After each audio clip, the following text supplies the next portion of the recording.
सुनिए डॉक्टर श्याम सुंदर पाराशर जी की अनमोल कथा। आज की इस द्वितीय दिवसीय कथा के प्रथम भाग में भक्तों आप लोग सत्य स्वरूप परमात्मा का ध्यान कैसे करें, इन सब बातों पर विशेष गहन ज्ञानमयी वांगमयी प्रतिज्ञा को आप लोग सुनेंगे। इस अद्भुत कथा को भक्तों एकदम एकाग्रचित होकर सुनते रहे। भक्तों श्री राधे राधे। सर्गो मृषा धामना स्वेन सदा निरस्तकुहकम् सत्यं परं धीमहि धर्मः प्रोज्झति कैतवोऽत्र परमो निर्मत्सराणां सताम् वेद्यं वास्तवमत्र वस्तु शिवदम् तापत्रयोन्मूलनम्। श्रीमद्भागवते महामुनिकृते किं वा परैरीश्वरः सद्यो हृद्यवरुध्यते त्रिकृतभिः शुश्रूषुभिस्तत्क्षणात्। निगमकल्पतरोर्गलितं फलम् सुखमुखादमृतद्रवसंयुतम्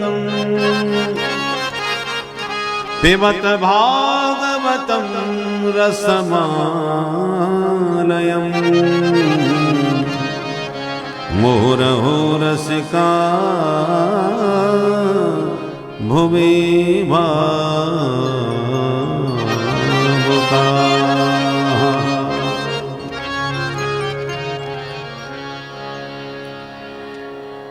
परम मंगलमय परात्पर परम अखिलेश्वर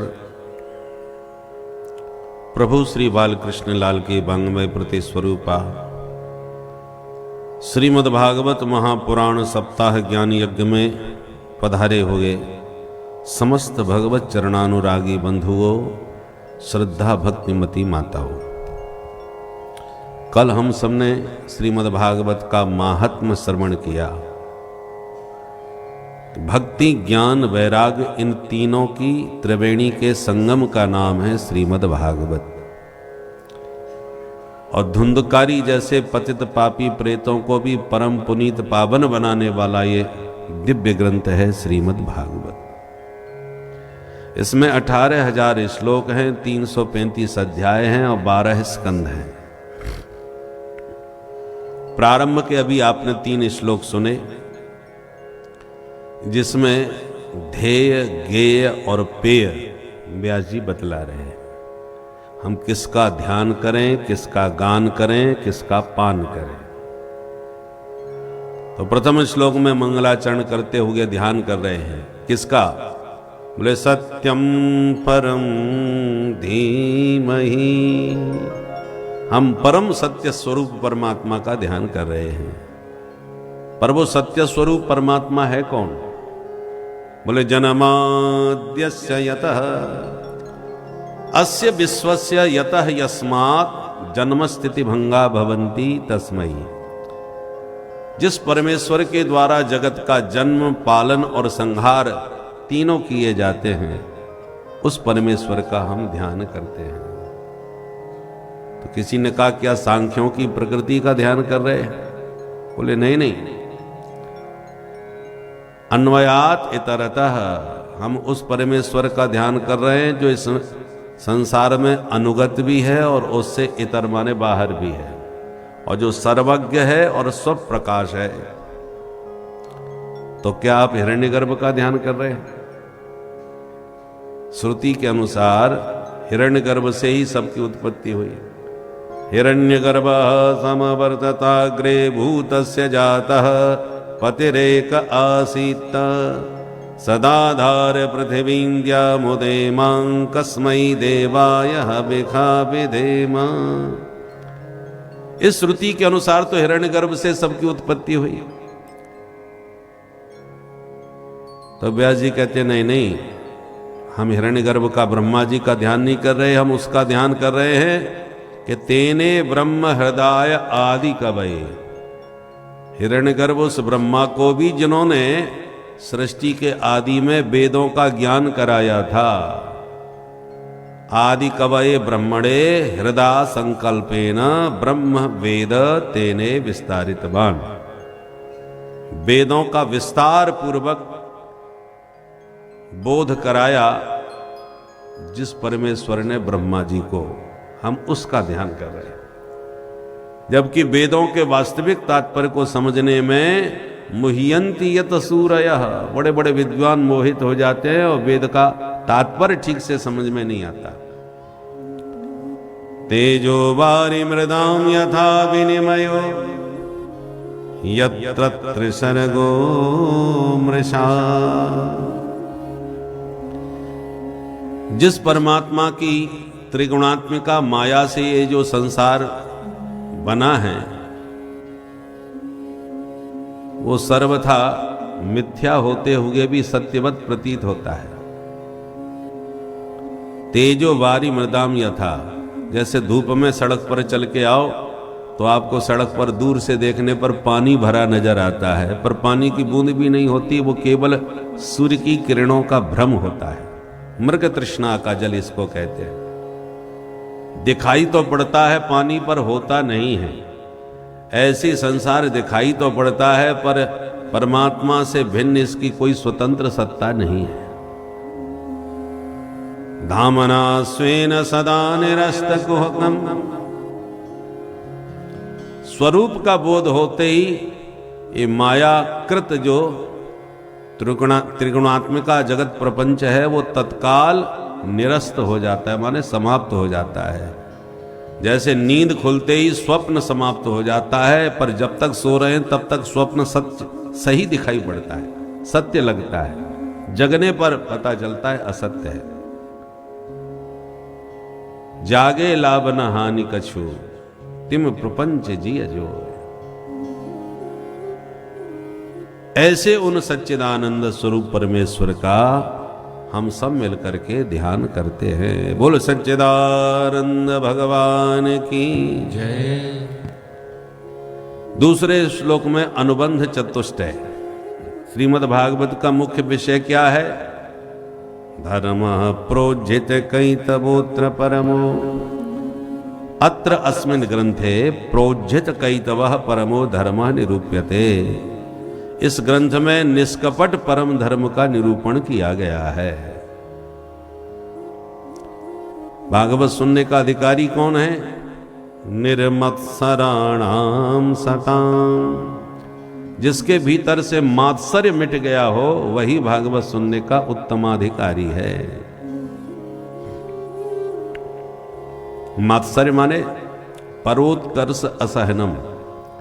दूसरे का उत्कर्ष जब सहन न हो वह दूसरे की तरक्की प्रतिष्ठा से हमें जलन और ईर्षा होने लगे तो समझ लो आपके भीतर मच्छर घुस गया।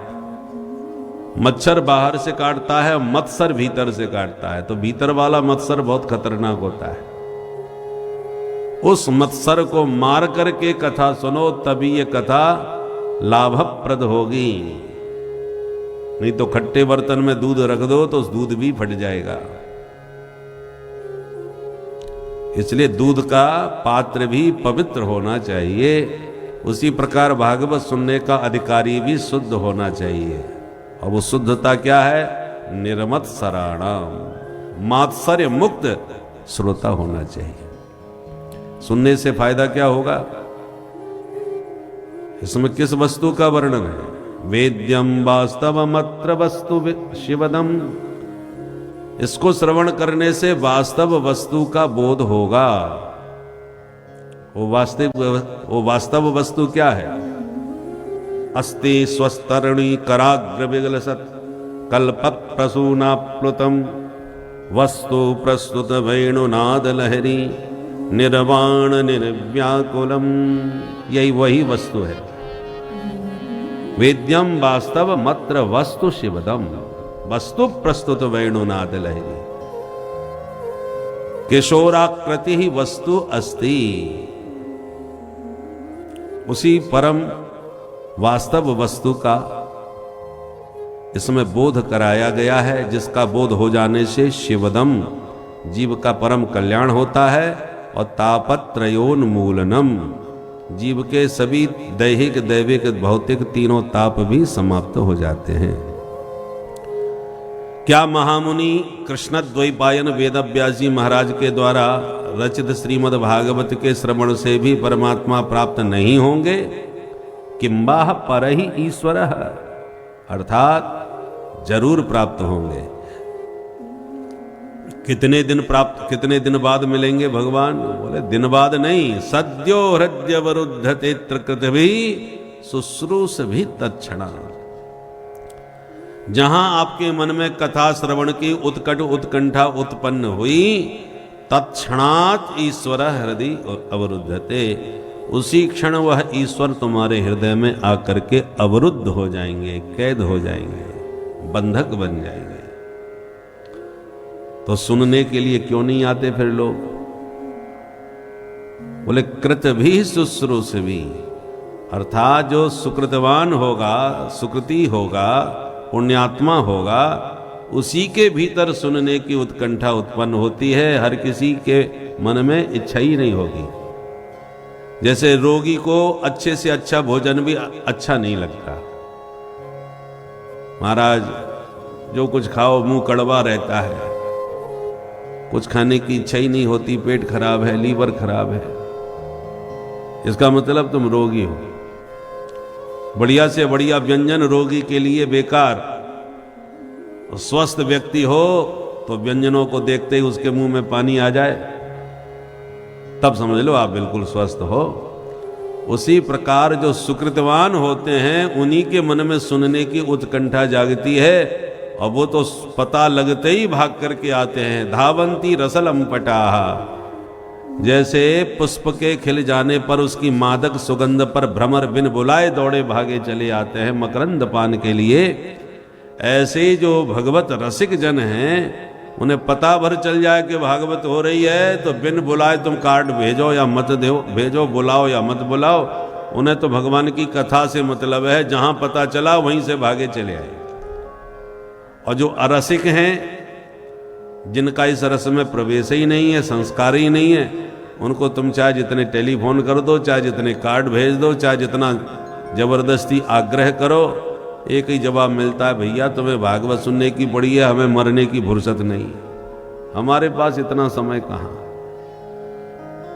तो बिना जन्मांतरे भवेत पुण्यम तदा भागवतम लभेत, जन्म जन्मांतर के जब पुण्य उदय होते हैं, तभी भागवत सुनने की उत्कंठा, भागवत सुनने की भूख जागृत होती है। ये भागवत है क्या? निगम कल्पतरोर गलितम फलम शुकमुखादमृत द्रव संयुतम पिबत भागवतम रसमालयम मुहुरहो रसिका भूवि भावुका। निगम माने वेद, वेद रूपी विशाल कल्प वृक्ष का सुंदर रसीला पका हुआ फल ही श्रीमद् भागवत महापुराण है। बोले पका हुआ फल नीचे गिरे तो फूट जाता है, तो भागवत फूटा हुआ फल है क्या? बोले नहीं नहीं, फूटा हुआ नहीं है। क्यों नहीं फूटा? बोले डायरेक्ट नहीं गिरा, इनडायरेक्ट आया है। श्रीमन नारायण ने नारद जी को, श्रीमन नारायण ने ब्रह्मा जी को, ब्रह्मा जी ने नारद जी को, नारद जी ने व्यास जी को, व्यास जी ने सुखदेव जी को, सुखदेव जी ने परीक्षित को, ऐसे डाली प्रति डाली से होता हुआ ये फल धरती पर आया है। इसलिए रसीला भी है और सुरक्षित भी है, साबुत है, टूटा फूटा फल नहीं है। तो महाराज जब इतना रसीला फल है तो ये बताओ ये खट्टा निकलेगा कि मीठा? व्यास जी बोले बहुत मीठा। बोले इसका प्रमाण क्या है? बोले प्रमाण यह है कि इस फल में तोते ने मुंह मार दिया है, और तोता जिस फल में चोंच मार दे तो आंख मूंझ के समझ लो ये गारंटी से मीठा निकलेगा, क्योंकि तोता फलों का पारखी होता है, जानकार होता है। तो श्रीमद् भागवत रूपी फल में भी व्यासनंदन सुखदेव जी का मुंह लगा हुआ है। तो सुख मुख विगलित फल है। सुखदेव जी जैसे, सुख माने तोता, तो सुखदेव जी जैसे तोते का मुंह लगा है भागवत रूपी फल में, इसलिए दावा करते हैं अद्भुत स्वाद है इस फल का, परिपक्व है, रसीला है और बहुत ही मीठा है। खट्टा होने का प्रश्न ही नहीं। कितना मीठा है? बोले अमृत द्रव संयुतम, अमृत के समान मधुर है। इसलिए हे रसिक और भावुक जनो, आओ और इस रस का बारंबार पान करो। एक बार से आनंद नहीं आएगा, मुह मुह माने बारंबार, जितनी बार हो सके पीते जाओ। कितने दिन तक पिए? बोले आलयम मोक्ष पर्यंतम, जब तक तुम्हारा जन्म मरण समाप्त न हो जाए तब तक इस रस का पान करते रहो। अथवा आलयम आसमंतात लयम, इसको पीते पीते इसी में हमेशा के लिए लीन हो जाओ, माने डूब जाओ, इसी रस में सदा डूबे रहो। क्योंकि इस रस से एक बार परिचित हो जाओगे तो फिर इस रस से बाहर निकलने का मन ही नहीं होगा। बोलो भागवत भगवान की जय। तो नैमिषे निमिष क्षेत्रे ऋषय सौनकादय, ये रस नैमिषारण्य में सौनकादि ऋषियों को सूत जी महाराज पान करा रहे हैं। 1000 वर्ष का सत्संग सत्र चल रहा था। सूत जी सुना रहे हैं, सौनकादि ऋषि सुन रहे हैं नैमिषारण्य में। काय के लिए कर रहे हैं ये सब? बोले सत्रम स्वर्गाय लोकाय, स्वर्गलोक की प्राप्ति के लिए नहीं, तो स्वई स्वर्गे गायमानः कीर्तिर यस्य स स्वर्गायो हरि। स्वर्ग में जिन देवताओं के द्वारा भगवान की कीर्ति निरंतर गाई जाए, ऐसे स्वर्गाय नाम है भगवान हरि का। और तस्य लोका वैकुंठ तत्प्राप्त्यर्थम, उनके दिव्य वैकुंठ की प्राप्ति के लिए नैमिषारण्य में 1000 वर्ष का सत्र महात्मा लोग कर रहे हैं।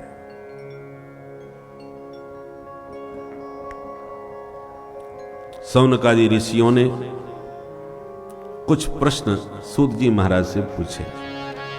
पहला प्रश्न,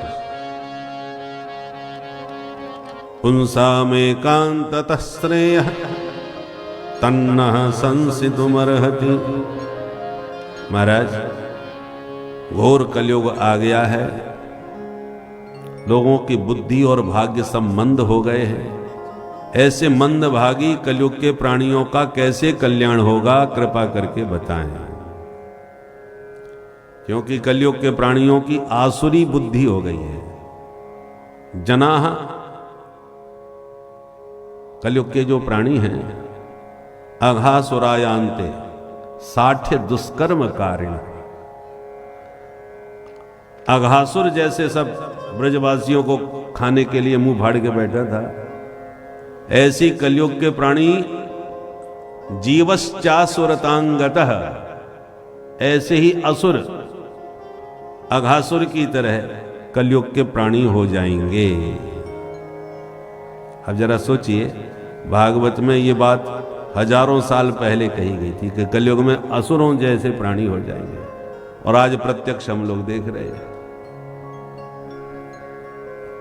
असुर हम लोग पहले कथाओं में सुनते थे ना, नरभक्षी असुर खा जाते थे।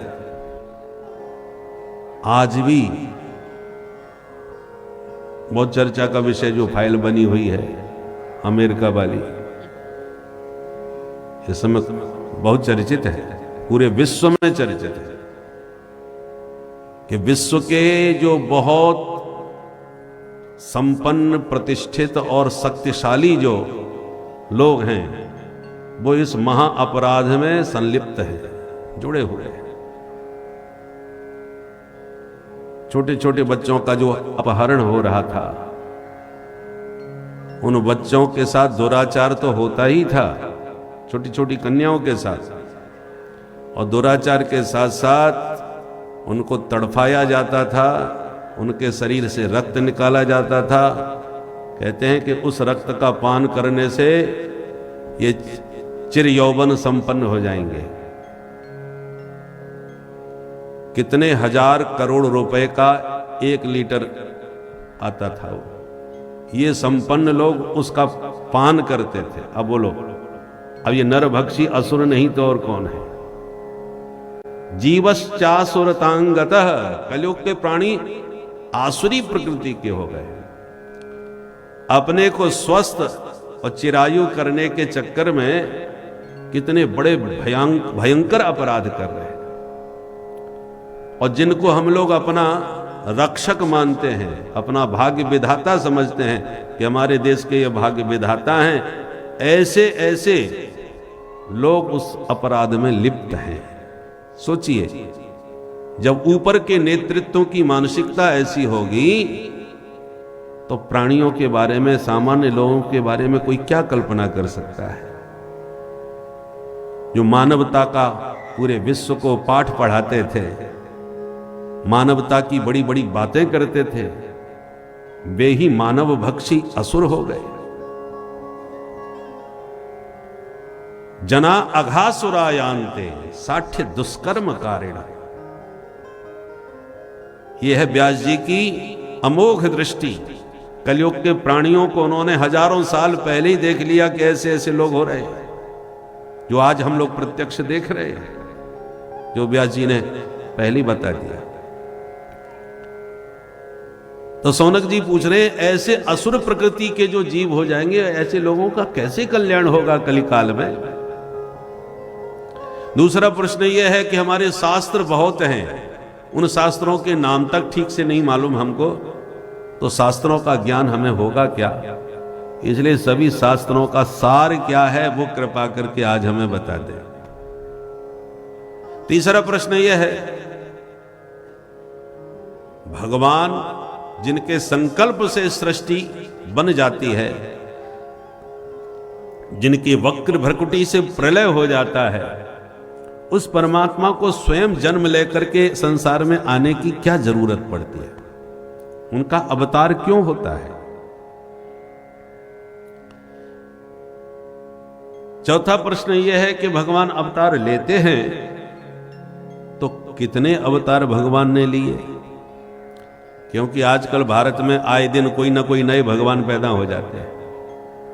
तो कृपा करके बताओ, भगवान के अवतार कितने हुए धरती पर?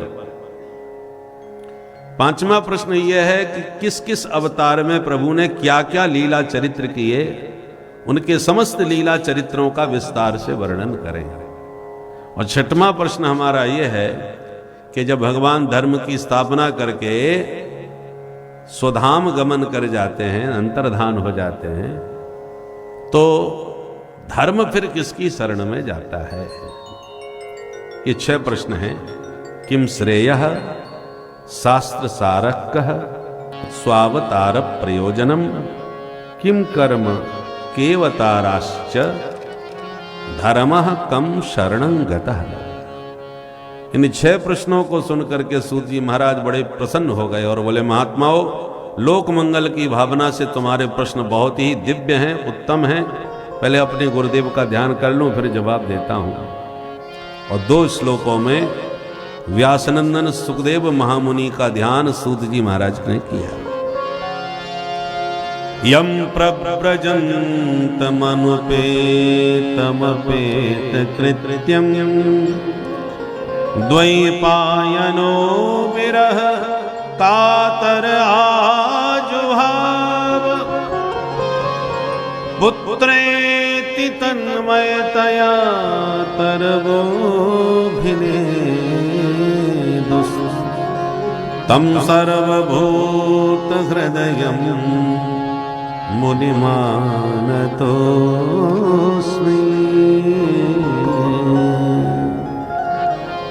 यस्वानुभावमखिलश्रुतिसारमेक मध्यात्मदीपमतितिरीशितान्तमोऽन्धम्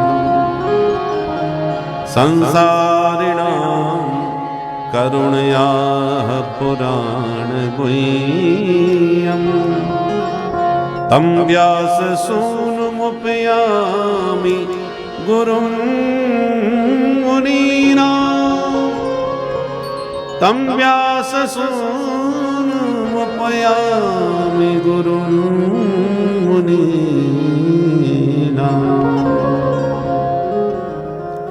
इन दोनों श्लोकों में सुखदेव जी का ध्यान है। कैसे हैं सुखदेव जी?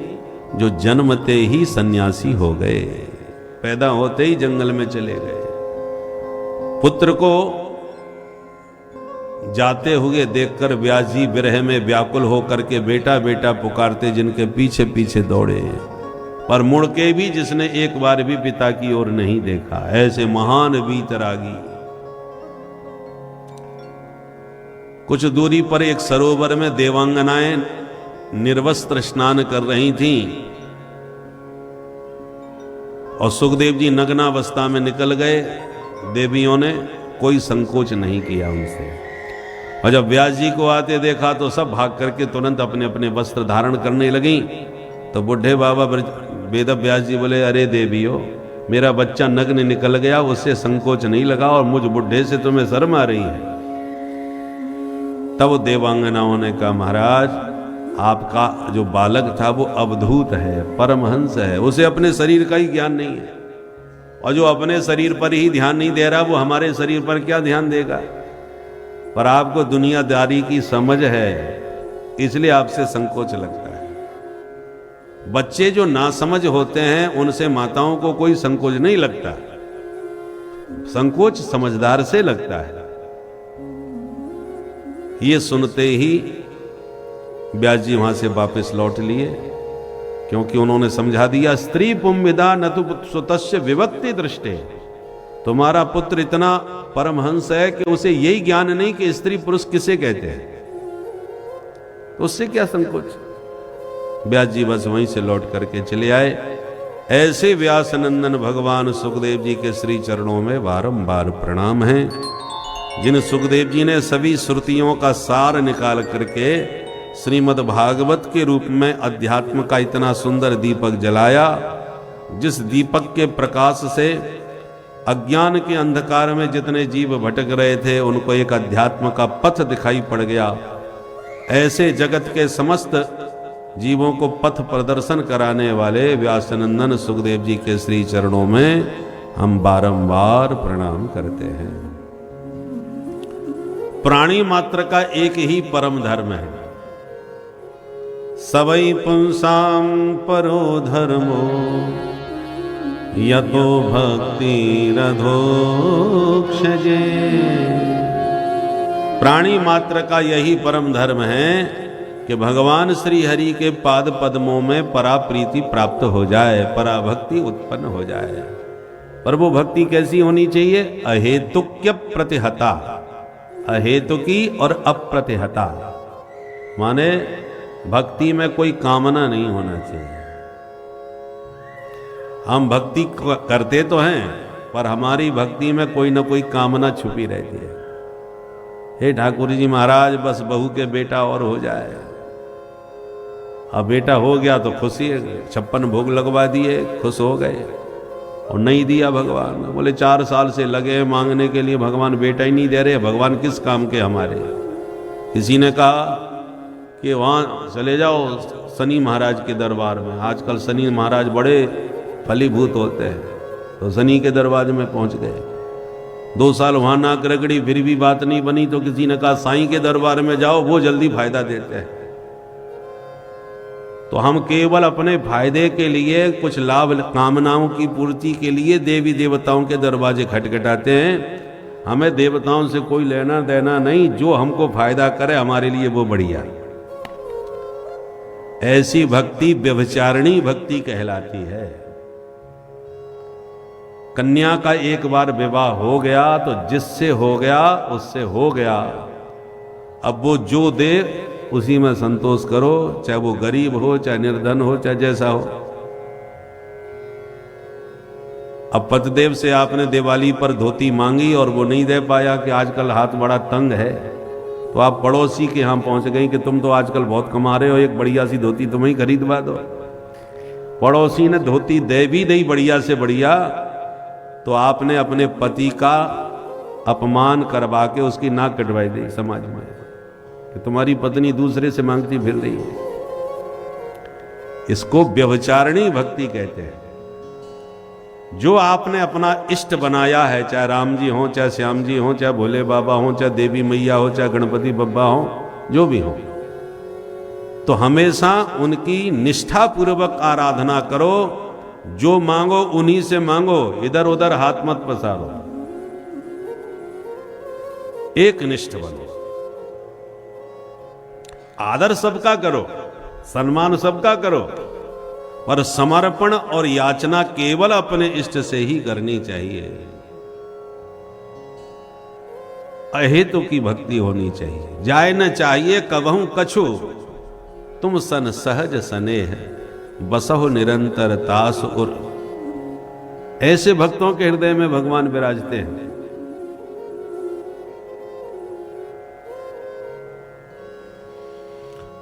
अहेतु की और अप्रतिहता। अप्रतिहता का मतलब भक्ति की धारा टूटनी नहीं चाहिए। माने जब संकट आया तब तो भगवान की याद खूब आई, ये भगवान कोरोना काल में सब टपकते जा रहे हैं, वो फलाने चले गए, फलाने चले गए, हे प्रभु रक्षा करना हमारी इस संकट में। तो संकट पड़ा तब तो ठाकुर जी याद आए, और संकट टल गया, सब ठीक ठाक है, तो फिर अब क्या जरूरत है ठाकुर जी की। तो आपत्ति विपत्ति में भगवान को याद करना, वैसे कोई मतलब नहीं रखना, ऐसी भक्ति नहीं होनी चाहिए। तैल धारावत, गंगा प्रवाहवत हमारा चिंतन स्मरण भगवान की के चरणों में होना चाहिए। अप्रतिहता भक्ति।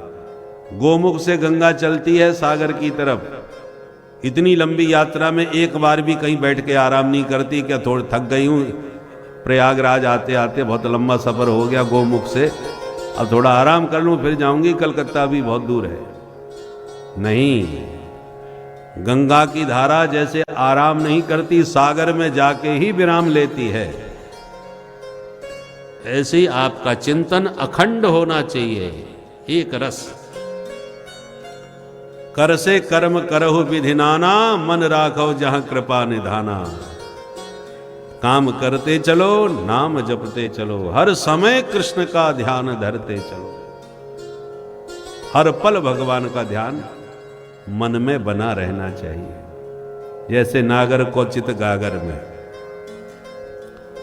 पुराने जमाने में माताएं जब कुएं से पानी भर के लाती थी तो मटके पर मटका पानी का भरा होता था, सिर पर रखा होता था, और बच्चे को बगल में दबा रखा है, बैठा रखा है, और कई मिलकर के सहेलियां पानी भरने गई हैं, तो आपस में बातें भी कर रही हैं, बच्चे को भी संभाले हुए है, ताली बजा के हंस भी रही हैं, मटके से हाथ भी नहीं लगा रही, और मटका एक नहीं, दो नहीं, तीन तीन इकट्ठे रख लेते थे।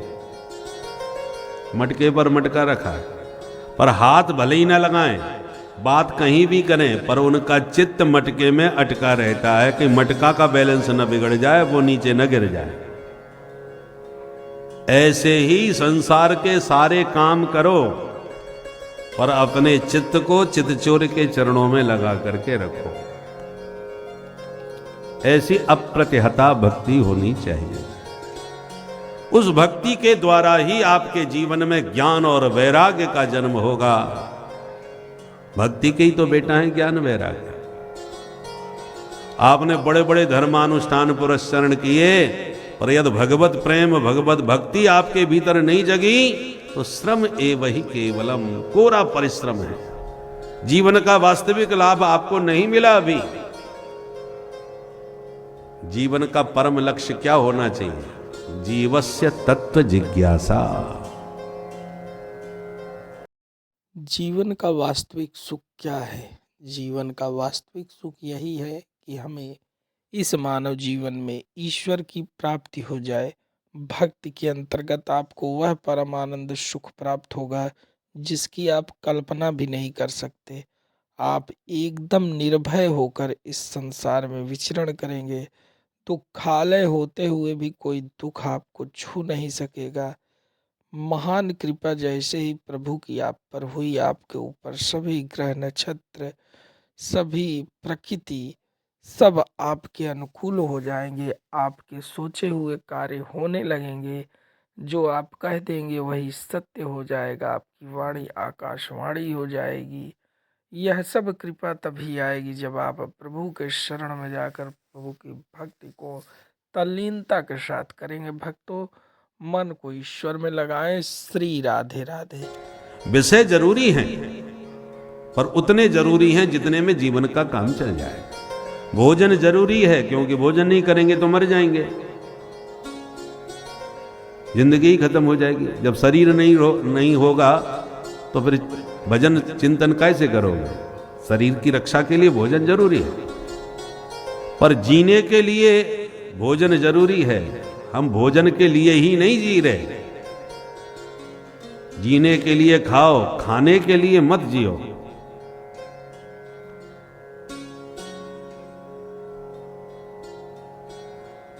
जीव का जीवन के लिए जरूरी है। जीव का यदि नहीं होगी तो जीवन कैसे चलेगा? पर जीवन जीविका के लिए नहीं है, जीविका जीवन के लिए है। जीविका जीवन के लिए है और जीवन जानकी नाथ के लिए है। जीविका जरूरी है। कोई कारोबार नहीं होगा तो बिना खाए पिए घर परिवार कैसे चलेगा? तो जीविका तो जरूरी है, पर यह जीवन पूरा का पूरा आप जीविका में लगा रहे हैं तो यह महामूर्खता है। केवल खाने के लिए या कमाने के लिए ही थोड़ी जीवन मिला है। ये जीवन जानकी नाथ को पाने के लिए मिला है। तो जीविका जीवन के लिए और जीवन जानकी नाथ के लिए होना चाहिए, तब जीवन की सार्थकता है।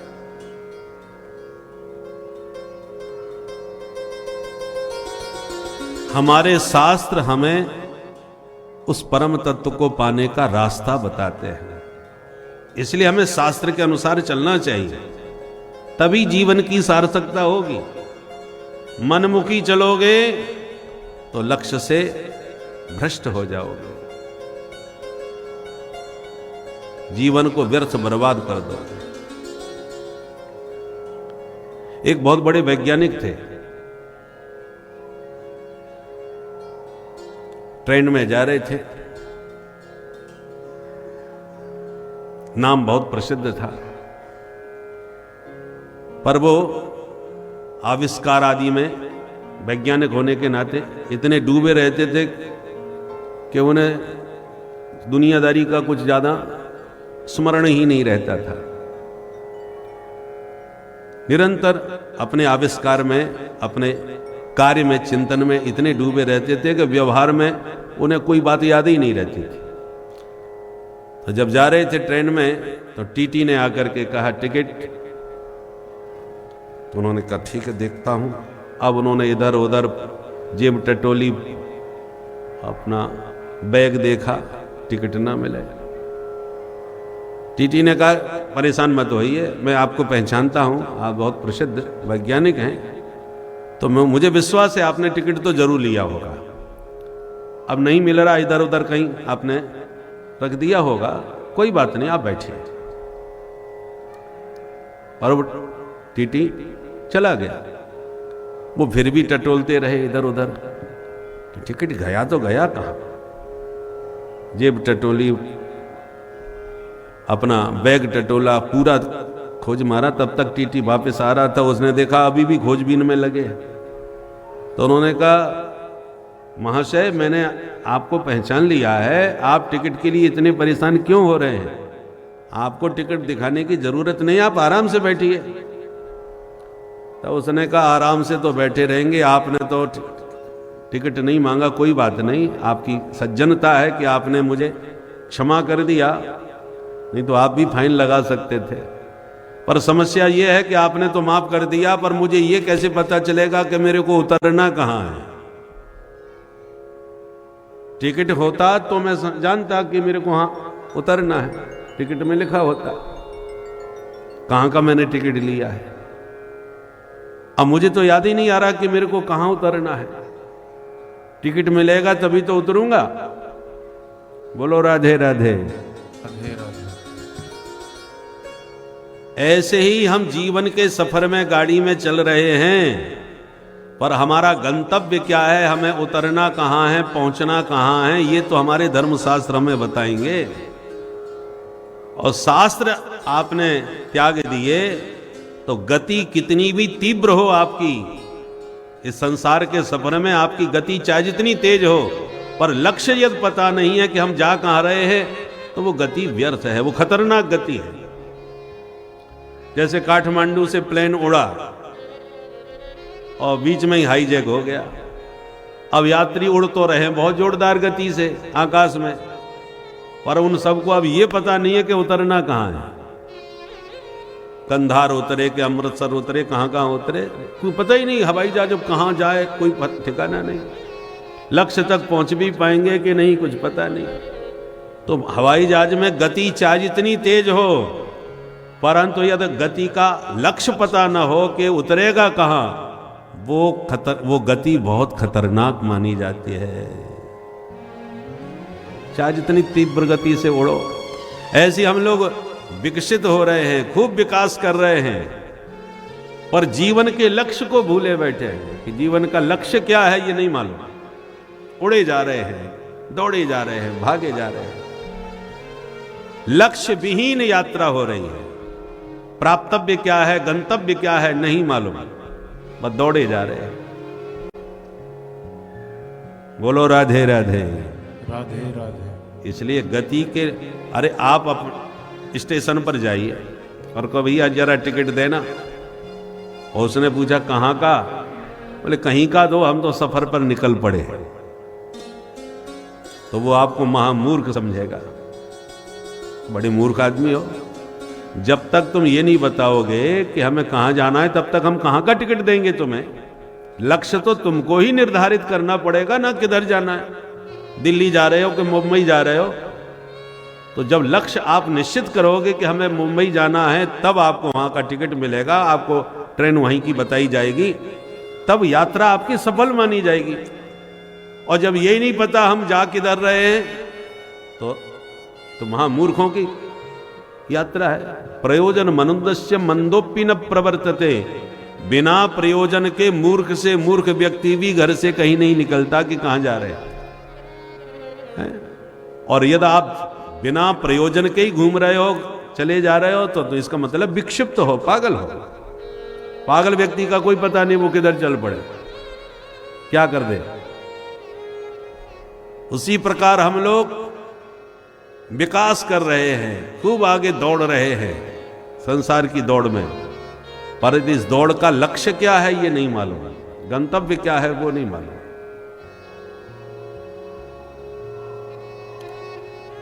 पुराने जमाने में लोगों के पास साधन नहीं थे, पर सुख शांति बहुत थी। आज साधन बहुत है, पर सुख शांति समाप्त होती जा रही है। साधन जितने बढ़ते जा रहे हैं, उतना ही सुख शांति समाप्त होती जा रही है। ये कैसा विकास है भाई। महाराणा प्रताप ने जिस भाले को एक हाथ से फेंक दिया था उठा करके, आज हम लोग मिलके भी उसको ठीक से उठा नहीं पाएंगे। तो बोलो विकास हुआ कि ह्रास।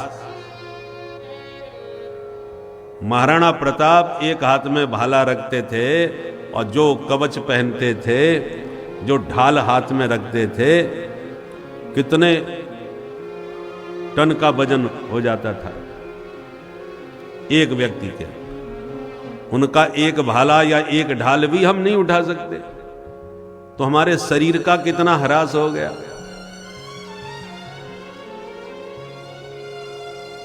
जिस तलवार से महाराणा प्रताप जी ने प्रहार किया, तो जो मुगलों का सेनापति था सिर से बीच में से 2 टुकड़े कर दिए उसके, और सिर्फ उसके ही नहीं, जिस घोड़े पर बैठा था इतनी जोर से खड्ग प्रहार किया, तलवार मारी कि ऊपर से नीचे तक घोड़ा सहित उसके 2 टुकड़े हो गए एक प्रहार में। सोचिए कितना बल रहा होगा उनके पास। मात्र एक प्रहार से ये घटना सुन करके अकबर कांप गया, जिंदगी भर उनके सामने नहीं आया। वो बहुत खतरनाक है भाई। ऐसे ऐसे सूरवीर, आज शक्ति कितनी हम लोगों की क्षरण हो गई, समाप्त हो गई। पहले गंगा सागर जाना है तो महीनों तक की यात्रा होती थी, इसलिए कहते हैं सारे तीर्थ बार बार, गंगा सागर एक बार। दूरियां बहुत थी। आज आप एक दिन में तो क्या घंटों में पहुंच सकते हो, कुछ ही घंटों में पहुंच जाओगे। इतने सुंदर साधन हो गए। पहले माताओं को एक किलो गेहूं के आटा निकालने में घंटों तक चकिया चलानी पड़ती थी, तब जाके आटा पिसता था। अब तो 5 मिनट में पिस के तैयार। तो साधन तो बहुत मिल गए, सुविधाएं बहुत मिल गई। माताओं को पानी भर के लाना पड़ता था कुएं से, अब तो नल चलाओ, पट से पानी प्राप्त। हर दृष्टि में, हर जगह देखिए, आजकल तो रोटी बनाने की भी मशीन आ गई है। केवल आटा डालो, फुल्का बन के तैयार। हर चीज रिमोट से होने लगी। गेट भी आजकल रिमोट से खोलने लगे। गेट खोलने के लिए जाने की जरूरत नहीं। तो साधन तो बहुत वैज्ञानिक युग में हमने उपलब्ध कर ली है, पर शक्ति का क्षरण हो गया। पहले माताएं गृह कार्य करती थीं, बढ़िया सारे मिर्च मसाले अपने हाथों से कूट करके तैयार करती थीं, तो उन भोजन में क्या स्वाद आता था। अपने हाथ के बनाए मिर्च मसाले कूटे हुए तैयार करती थी माताएं। अब कौन खलबत्ता लाए, कौन हाथ चलाए, सब पिसे हुए बढ़िया पैक होकर के मसाले आने लगे। सब चीज सुलभ हो गई। विज्ञान का मूल मंत्र क्या है? साधन बढ़ाओ, समय बचाओ। साधन बढ़ाओ और समय बचाओ, सुविधा बढ़ाओ। तो हर जगह, हर क्षेत्र में सुविधाएं बढ़ गई हैं और समय भी बच गया है। अब जरा सोचने वाली बात है कि जब इतनी सुविधा हमें प्राप्त हो गई, हमने बहुत सारा समय बचा लिया। ना पानी भरने की जरूरत, ना गोबर से लीपने की जरूरत है। कितना समय बच गया हमारा। ना मिर्च मसाले कूटने की जरूरत। तो आज हमारे पास समय ज्यादा होना चाहिए कि नहीं? किंतु आश्चर्य की बात यह है कि पहले लोग ये सारे काम स्वयं करते थे, परंतु उसके बाद में भी उनके पास पर्याप्त समय होता था गप्पे लगाने का, हास्य परिहास करने का, रामचरितमानस पढ़ने और सुनने का। और जितना अट्टहास करके पहले लोग हंसते थे, आज वो हंसी गायब हो गई। जितने बड़े बड़े विकसित महानगरों में जाओगे उतना ही कृत्रिमता मिलेगी। हंसी गायब, व्यवहार गायब, भाव समाप्त। एक जमाना था और आज भी ग्रामीण अंचलों में देखने को मिलता है, कोई मेहमान आ जाए तो पूरा घर गदगद हो जाता था कि भैया बहुत दिनों के बाद आए। और जाने लगे तो कभी उसके जूता चुरा करके रख लेते थे, तो कभी सूटकेस छुपा लेते थे, दुराग्रह पूर्वक रोकते थे, जाने नहीं देते थे। इतना आदर और स्नेह मेहमानों के प्रति था इस देश में। और आज स्थिति क्या है? यदि विकसित महानगरों में जाओ, कोई कितना भी पुराना प्रिय गांव का कहीं से आ जाए तो ये लगता है कहां की आफत आ गई है। अब बुरा ना मान जाए, रिश्तेदार है इसलिए जबरदस्ती बत्ती सी निकाल के उसे दिखानी पड़ती है कि हम खुश हैं तुम्हारे आने से। बाकी भीतर से बड़बड़ाते रहते हैं, कहां से आ टपका भैया, अब ये न जाने कब तक रहेगा, कौन इसको बनाए खिलाए। ये मानसिकता हो गई है आज की। ये कैसा विचित्र विकास है। पहले माताएं काम करती थीं, भोजन का स्वाद था क्योंकि मिर्च मसाले अपने घर के बनाती थीं, कूट करके तैयार करती थीं। अब पैकिंग आने लगी है तो पैकिंग होकर तो पैकिंग में मिलावट आने लगी है। धनिया में कौन सा गोबर मिला दें कोई ठिकाना नहीं, किस में क्या मिल जाए कोई पता नहीं, तो भोजन में स्वाद भी समाप्त हो गया। पहले चूल्हे पर जो रोटी बनती थी उसका जो स्वाद था, अब गैस की रोटी का स्वाद देख लो, स्वाद ही बदल गया पूरा। तो विकास तो बहुत हुआ, सुविधाएं बहुत बढ़ी, पर जीवन का स्वाद भी चला गया, व्यवहार भी चला गया, प्रसन्नता भी चली गई। अट्टहास की हंसी सुनाई कहां पड़ती है, अब तो जबरदस्ती हंसना पड़ता है, वहां की हंसी तो गई। क्या यही विकास का स्वरूप है? पहले माताएं काम करती थीं तो स्वस्थ भी रहती थीं, एक एक दर्जन घर में ही बच्चे पैदा हो जाते थे। हॉस्पिटल में यदि चली गई तो एक चर्चा का विषय बन जाता, क्या बात हो गई भाई, उन्हें अस्पताल ले जाना पड़ा। खेतों पर काम करते करते पता चला वहीं बच्चा हो गया, वो लेके आ रही, कोई परेशानी नहीं, क्योंकि श्रम, शरीर श्रम मांगता है, परिश्रम से शरीर स्वस्थ रहता है। अब परिश्रम समाप्त हो गया। अब आज यदि घर में बच्चा पैदा हो जाए तो लोग आश्चर्य करते हैं, अच्छा घर में ही बच्चा हो गया, हॉस्पिटल नहीं जाना पड़ा। कितना मानसिक विचारधारा में कितना अंतर आ गया। पहले हॉस्पिटल जाने पर आश्चर्य होता था कि क्या बात हो गई, आज न जाने पर आश्चर्य होता है कि घर में बच्चा कैसे हो गया, कौतूहल होता है। यह है सुख सुविधाओं का स्वरूप, परिणाम। चकिया चलाती थी, शरीर का पसीना निकलता था, शरीर स्वस्थ रहता है। अब रामदेव बाबा बताते चलो ऐसे हाथ घुमाओ, चकिया चलाओ, झूठ मूठ की। स्वस्थ रहना है तो अब पार्कों में माताओं को भी घूमने के लिए जाना पड़ रहा है, क्योंकि शरीर से परिश्रम तो करना पड़ेगा। पहले काम भी होते थे और बढ़िया स्वास्थ्य भी रहता था, परंतु अब काम खत्म हो गए तो जबरदस्ती परिश्रम करना पड़ रहा है, व्यायाम आदि के द्वारा, आसन आदि के द्वारा। इसलिए विकास तब सार्थक होता है जब पूरी तरह से हम सभी विकसित हों, शरीर से भी स्वस्थ हों। शारीरिक विकास तब है जब शरीर स्वस्थ रहे। पहला सुख निरोगी काया, दूजा सुख घर में हो माया। तो पहले नंबर का सुख तो शरीर स्वस्थ रहना चाहिए।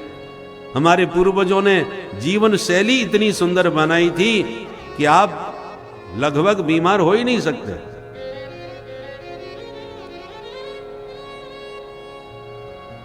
परंतु वो जीवन शैली अब समाप्त हो गई। ग्रामीणांचलों में जहां सुख सुविधाएं कम हैं वहां आज भी स्वास्थ्य ठीक है, और जहां ये सुख सुविधाएं ज्यादा हैं वहीं सबसे ज्यादा बीमारी भी है। कोरोना काल में बड़े बड़े महानगरों से लोग लौट लौट के गांव में आने लगे, हम लोगों ने प्रत्यक्ष देखा। कितने 1,000 किलोमीटर दूर से लोग चल करके, जब साधन बंद हो गए कि कोई साधन नहीं मिल रहा, तो पैदल चल करके लोग आए, जैसे तैसे गांव।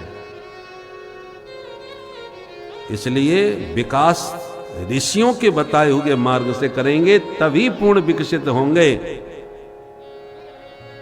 ऋषि माने रिसर्च करने वाले वैज्ञानिक,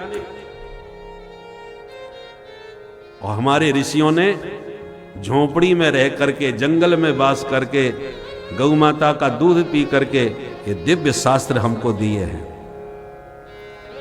वो चाहते तो क्या नहीं कर सकते थे अपने लिए, सुख सुविधाएं क्या वो नहीं बना सकते थे? पर उन्होंने अपने लिए बहुत सुख सामग्री क्यों नहीं जुटाई? क्योंकि ये जितने भी सुख साधन है उसके परिणाम क्या है वो जानते हैं। जरूरत पड़ी तो हमारे वेदव्यास जी महाराज कितने बड़े वैज्ञानिक थे, उन्होंने एक टीवी लगा दी संजय के सामने और कुरुक्षेत्र के युद्ध का लाइव टेलीकास्ट करवा दिया। बोले तुम यहीं बैठे बैठे देखते रहना और धृतराष्ट्र को बताते रहना कि युद्ध में क्या चल रहा है। और टीवी वाले तो बाहर के ही दृश्य को दिखा पाते हैं। व्यास जी महाराज ने तो ऐसी टीवी लगाई संजय पर कि कौन वीर योद्धा, माने सब पूरे महाभारत पर उनकी दृष्टि थी, कौन कहां किससे लड़ रहा है और किसके मन में क्या चल रहा है वो भी संजय को दिखाई पड़ रहा है। मन की बात भी जान रहे थे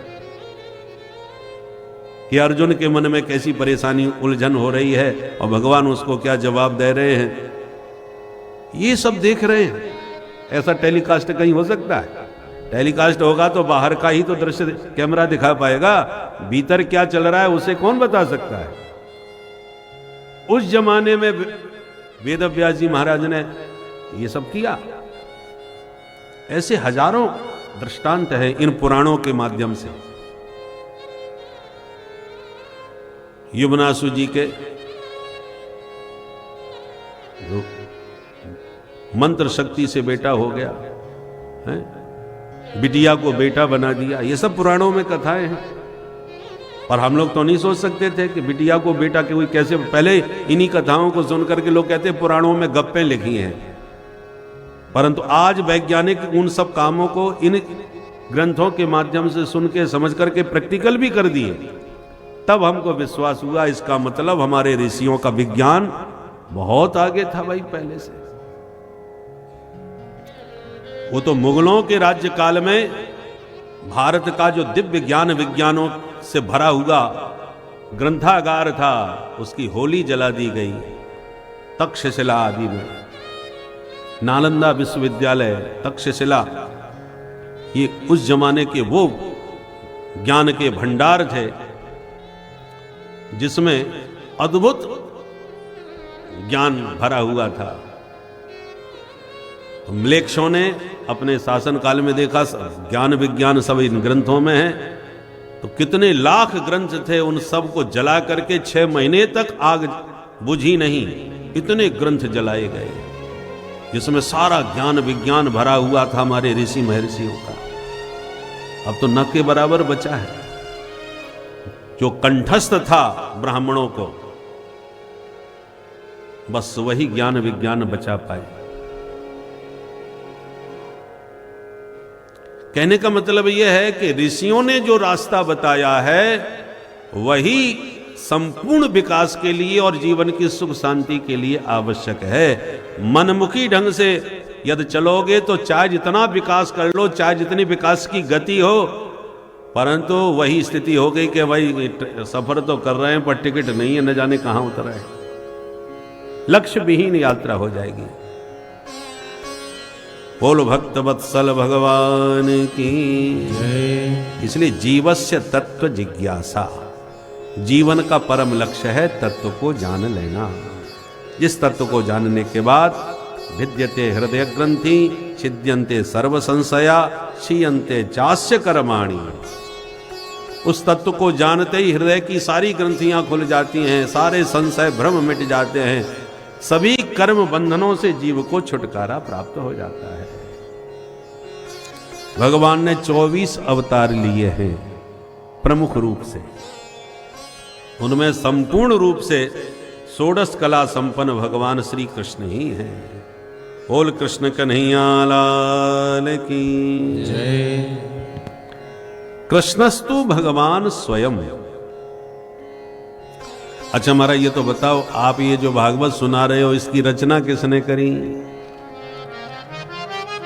तब सूत जी कहते ऋषियों सुनो। द्वापरे समनुप्राप्ते तृतीये युग पर्यये जातः पराशराद्योगी वासव्यां कलया हरे। भगवान श्री हरि के कलावतार श्री कृष्ण द्वैपायन वेदव्यास जी महाराज द्वापर के अंत में अवतार इनका हुआ। जब वेदव्यास जी महाराज ने दिव्य दृष्टि से भविष्य पर ध्यान डाला तो देखा कि घोर कलयुग आने वाला है, लोगों की बुद्धि भाग्य सब मंद हो जाएंगे, तो उन जीवों का कैसे कल्याण होगा। इसलिए व्यास जी महाराज ने पहले एक वेद के 4 विभाग कर दिए। वेदों की पुस्तकें नहीं हुआ करती थी, पहले वेद सुन के ही धारण किए जाते। व्यास गुरु जी ने मंत्र बोला, शिष्य ने सुन करके उसे ग्रहण कर लिया, एक बार सुन लिया याद हो गया, इसलिए वेदों का नाम पड़ा श्रुति। श्रुति माने वेद, तो सिर्फ सुन के ही धारण किए जाते थे। परंतु धीरे धीरे लोगों की धारण शक्ति कमजोर हो गई, अब सुन के एक बार में याद होता ही नहीं है, तो क्या करें। इसलिए फिर ये ग्रंथ तैयार हुए, तब वेदों को ग्रंथ रूप में लिखा गया। पर एक वेद में ही सारा ज्ञान विज्ञान भरा था, जो लोग ग्रहण नहीं कर पा रहे थे, इसलिए 4 हिस्से कर दिए, ऋग्वेद, यजुर्वेद, सामवेद, अथर्ववेद। पहले केवल ऋग्वेद था, और वेदों का ज्ञान बहुत गंभीर है, लोग समझ नहीं पा रहे, इसका थोड़ा सरलीकरण होना चाहिए। तब व्यास जी ने पंचम वेद महाभारत लिखा। महाभारत में जो ज्ञान है वो सब वेदों का ही सार है। हम लोग महाभारत के नाम पर केवल कौरव पांडवों का झगड़ा ही मानते हैं, तो ऐसी किंवदंती हो गई कि जो घर में महाभारत सुनता है पढ़ता है उसके घर में महाभारत हो जाता है। तो लोगों ने महाभारत से दूरी बना ली कि हमारे घर में कहीं महाभारत न हो जाए। ये केवल विभ्रम है, ऐसी बात नहीं है। महाभारत यदि एक बार आपने ठीक से समझ लिया, पढ़ लिया, तो समझ लो आपने सारा शास्त्रों को समझ लिया, सब कुछ उसमें भरा हुआ है। उसी महाभारत के 700 श्लोक जो भगवत गीता के नाम से हम लोग जानते हैं, महाभारत का ही तो अंश है। इसलिए महाभारत एक बार जरूर पढ़ना चाहिए।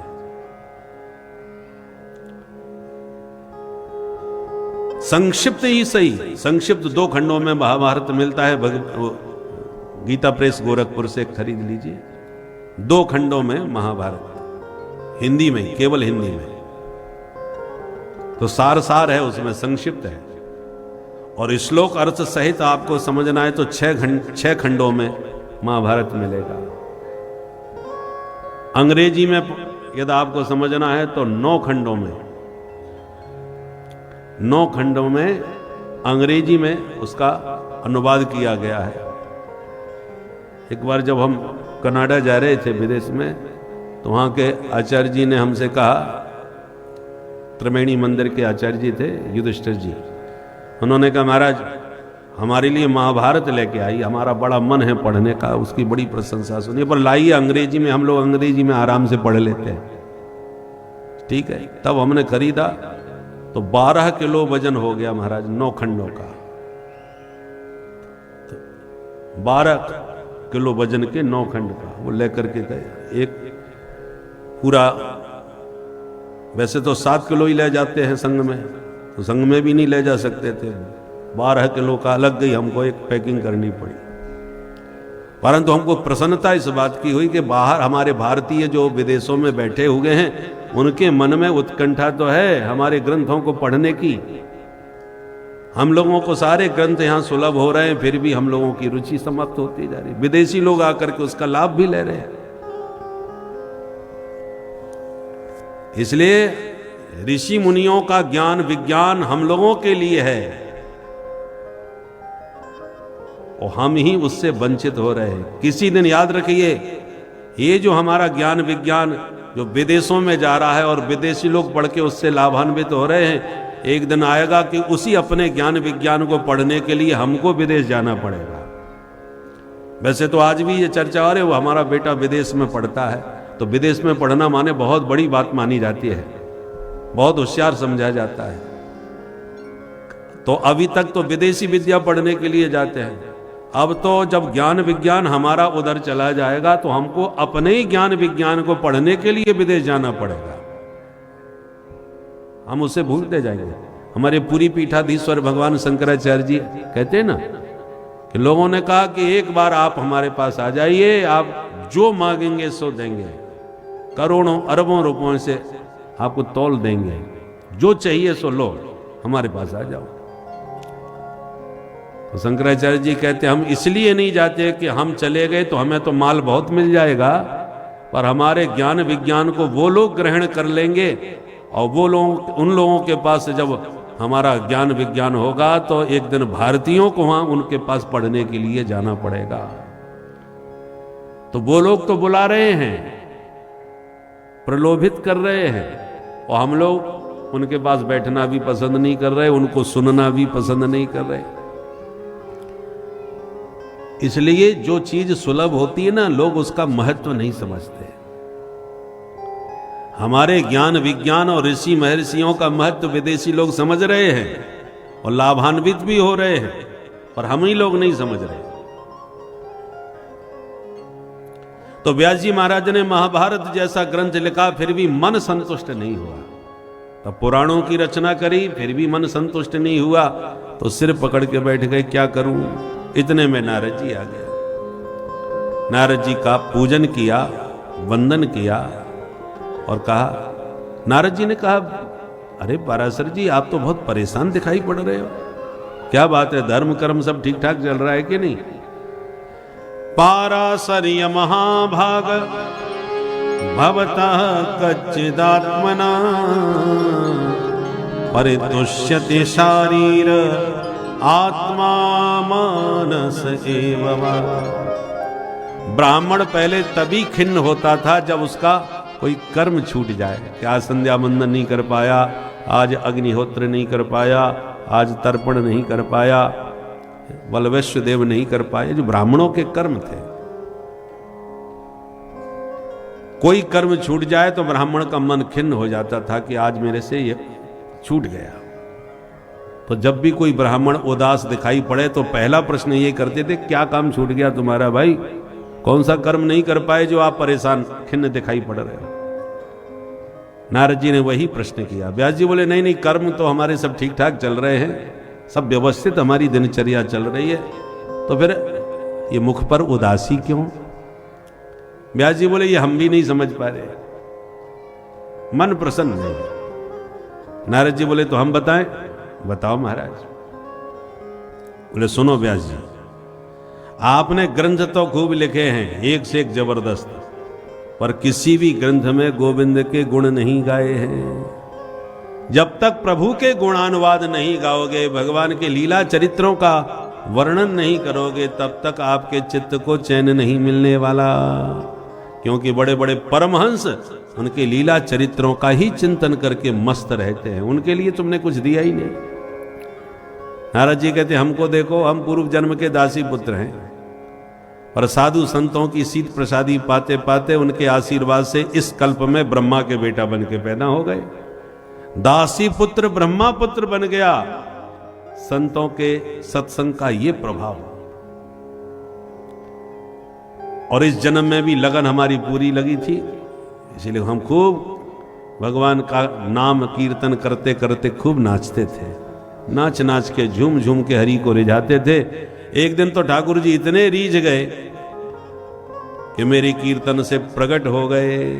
मैंने उनके चरण पकड़ लिए और भगवान ने अपने कर कमल से मुझे वीणा प्रदान कर दी और कहा, वत्स, इस वीणा पर मेरे गुणगान करते होगे, मेरे नाम का संकीर्तन करते होगे, पूरे ब्रह्मांड में विचरण करो। नारद जी कहते, जब से ये वीणा हाथ लगी है तब से नारद जगत पूज्य नारद हो गया। अव्याहत गति पूरे ब्रह्मांड में घूमता हूं प्रभु का नाम लेकर के। वीजा पासपोर्ट की कोई जरूरत नहीं, कहीं भी जाऊं। और केवल गति मात्र नहीं है, मानव हो, दानव हो, दैत्य हो, राक्षस हो, देवता हो, सब नारद जी को मानते हैं और उनका आदर करते हैं। नारद जी कहते हैं, ये है प्रभु के नाम का चमत्कार। इसलिए व्यास जी, आप भी प्रभु के गुण गाओ, फिर देखो चमत्कार। और यूं कह के नारद जी चले गए। प्रभु के गुण गाने से ही चमत्कार होता है, क्योंकि साक्षात शक्ति आपके जीवा पे विराजमान हो जाती है। नाम जप, प्रभु नाम संकीर्तन करने से आपके जीवा में वह शक्ति आ जाती है। माँ सरस्वती की वह कृपा आ जाती है कि आप हर तरह से ईश्वर की शरण की तरफ बढ़ते हुए उन्हें प्राप्त करते हैं। इसी तरह भक्तों, अपने मन को भी आप ईश्वर की शरण में लगाते रहें, भगवत नाम संकीर्तन करते रहें। ईश्वर की कृपा आपके ऊपर बनी रहेगी भक्तों। श्री राधे राधे। होते ही सन्यासी बन के भाग गया था। उससे बड़ा परमहंस कोई हो नहीं सकता, और श्रीमद् भागवत ही परमहंसों का ग्रंथ है, इसलिए पहले उसी को सुनाना चाहिए। पर उसे ढूंढने कहां जाऊं? तो व्यास जी ने 4 चेला तैयार किए और चारों को भागवत के 2-2 श्लोक रटा दिए। तो जिस गुफा में बैठ करके निर्गुण ब्रह्म का ध्यान चिंतन कर रहे थे सुखदेव जी महाराज, उसी गुफा के द्वार पर एक व्यास जी का चेला गाता हुआ पहुंच गया, और वो श्लोक सुखदेव जी के कान में पड़ा। कौन सा? बरहा पीडम नटवरव कर्णयो कर्णिकारम्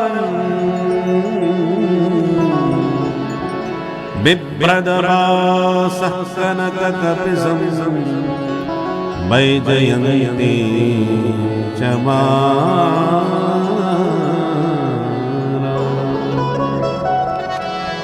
रंध्राण वेणु रधर सुधया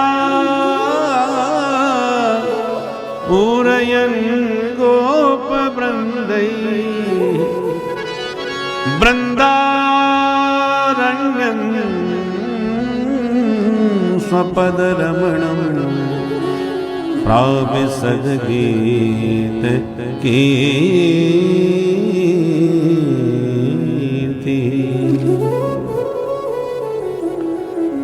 मोर पंख का मुकुट धारण किए मुरलीधर माधव, बंसी बजाते मंद मुस्कुराते, पीतांबर फहराते, गैया चराते, ग्वालों से घिरे हुए अपनी कीर्ति का श्रवण करते हुए वृंदा विपिन में प्रवेश पा रहे हैं।